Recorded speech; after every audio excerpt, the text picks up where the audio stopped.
membuat power 10 inci ya. Hari ini kita akan membahas membuat power amplifier dengan speaker 10 inci, berapa yang pas, kebutuhan trafonya, pinalnya, elko-nya, jadi komplit. Hari ini akan kita bahas tentang itu. Tetapi sebelum membahas ini, saya pastikan bahwa rakitan ini adalah rakitan yang sangat rasional, jadi tidak menggunakan ilmu-ilmu goib ataupun ilmu-ilmu yang hitung-hitungannya rumit. Jadi kita sederhanakan saja. Yang pertama, speaker 10 inci. Ini 10 inci adalah coil yang pas itu 2,5 in. Kenapa harus 2,5 in? Ya judulnya 10 in ini kan karakternya high middle. Nah, jadi bukan untuk subwoofer, jadi kita berbicara untuk middle dan juga high. 10 in yang pas adalah 2,5 in. Jadi jika kalian membeli speaker 10 in, usahakan voice coilnya ini 2,5 in. Dan nanti akan kita baca kemampuan dari speaker ini, jalur kabelnya yang ke power amplifier ini, dia mampu menerima tegangan 25 volt dari power amplifier. Nah, jadi kemampuan speaker 10 in dengan voice coil 2,5 adalah mampunya sekitar 25 volt continue, nih aman. Tapi kalau lebih dari 25 volt ya brodol spoolnya, seperti itu. Jadi kita asumsikan dengan 25 volt AC RMS ini, berapa watt yang dihasilkan dari sebuah power amplifier agar bisa menyuplai speaker ini secara maksimal. Jadi karena di sini hanya mampunya ini 25 volt, jadi bisa kita hitung berapa watt speaker ini butuhnya. Jadi ya tinggal dikalikan saja 25 kali 25, nanti dibagi 4 ohm bebannya. Kenapa? Karena kita akan mencari ataupun membuat power amplifier yang mampu bekerja di 4 ohm. Itulah yang standarnya yang direkomendasikan dari pabrik, sehingga kita harus membuat 4 ohm. Jadi rata-rata untuk 25 PAC ini itu adalah sekitar 156 watt ataupun 200 watt. Ya hitungannya seperti tadi, 25 kali 25 pangkat 2 dibagi 4 ohm, ketemu 156, atau kita bulatkan saja 200 watt. Jadi speaker 10 inci dengan diameter voice coil 2,5 adalah 200 watt. Itu wis ora saya leyelan. Ya nek ora percaya kayak ono setrum AC ini lebih dari 25 volt bonjrot speaker ini. Di bawah 25 volt kurang maksimal bunyinya, seperti itu titik. Jadi akan kita bahas tentang pembuatan power amplifier yang pas. Jika video ini bermanfaat, silakan bantu tekan like dan subscribe. Terima kasih. Jadi di sini kita berbicara membuat power yang maksimal, yaitu main di 4 ohm, yang mana nanti satu power ini bisa menghandle 4 speaker. Nah, yang mana di sini tadi sudah kita ketahui satu speaker 200 watt. Ini semuanya 200 watt. Oke. Berarti jika kita main 4 ohm seperti ini, maka akan ketemu 400 watt. Itu 4 ohm.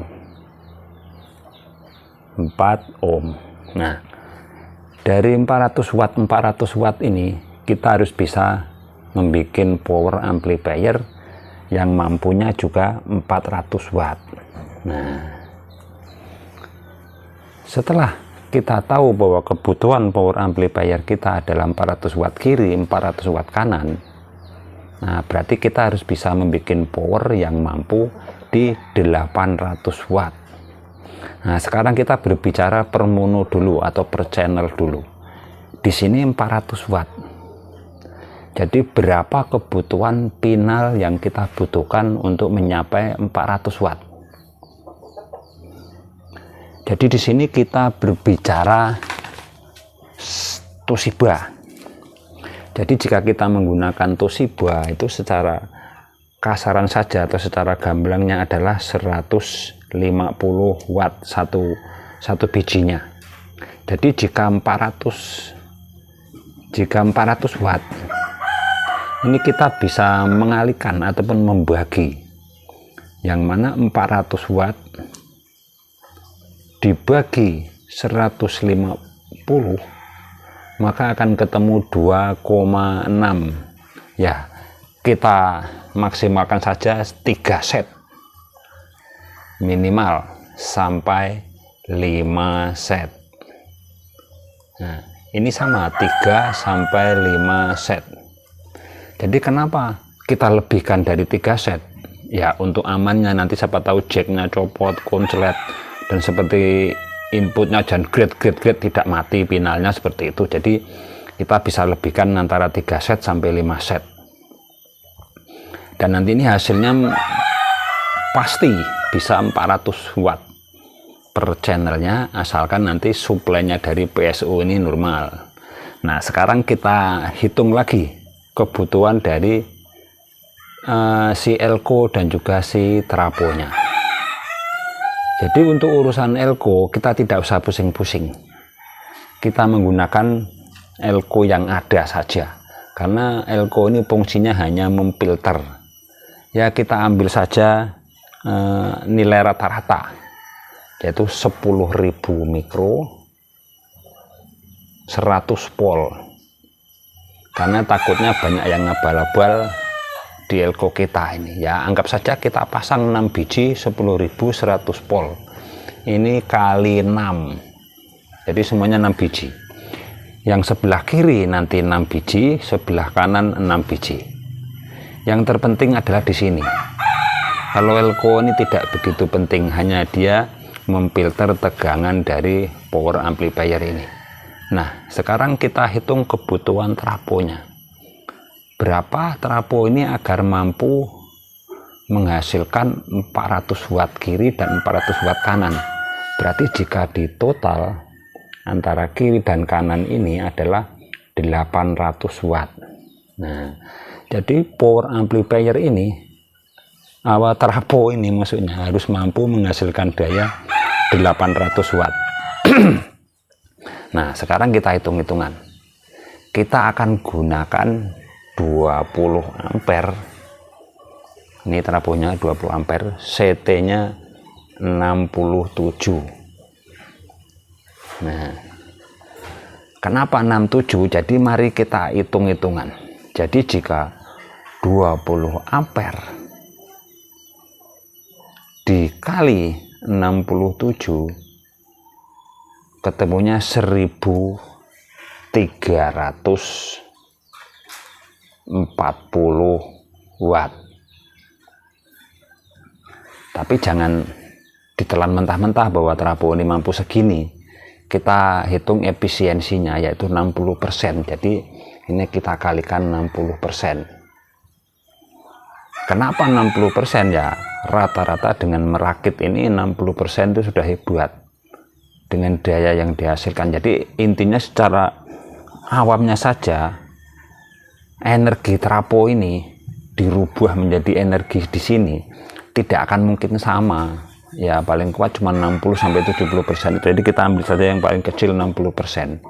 Jadi jika 1340 dikali 60%, ketemulah 804 watt. Nah, jika sudah ketemu 800 watt, ini akan sangat-sangat sinkron dengan hasil yang kita inginkan. Nanti di 800 ini dibagi 2, diambil 400, diambil 400 ya cukup. Dan bisa menyuplai speaker 800. Dan ini dijamin suara kalian horeg maksimal. Kenapa? Ya karena sesuai dengan keinginan kita, yang dihasilkan adalah 400 kiri 400 kanan, dan PSU-nya mampu di tegangan di watt yang sama, dan speakernya juga pas seperti itu. Dan ini sangat-sangat valid untuk bisa menghandle 10 in kali 4. Jadi pertanyaannya, kenapa ini besar sekali Bang, 20 ampere untuk 10 in 5 ampere cukup? Ya cukup, kalau dibilang cukup. Mau pakai 5 ampere 10 ampere semuanya bunyi, tetapi bunyinya itu nanti berbeda. Jadi jika yang paling maksimal sekali adalah yang ini, yang 20 ampere 67 PAC. Ya ini hitung-hitungan logika saja, secara logika yang harus kita pahami. Dan nanti mampunya di out speaker ini sekitar 40 volt ini, 40 volt AC RMS. Jadi keluarnya ke speaker ini nanti 40 volt RMS ini. Nah ini, dan ini bisa menghandle 10 in 2, 10 in 2, dan mantap. Jadi mudah-mudahan pembahasan ini bisa dipahami dan dimengerti bahwa tidak mudah kita dalam menentukan pembuatan power amplifier. Semoga video ini bermanfaat. Terima kasih sudah menonton. Sampai jumpa video-video kami selanjutnya. Terima kasih.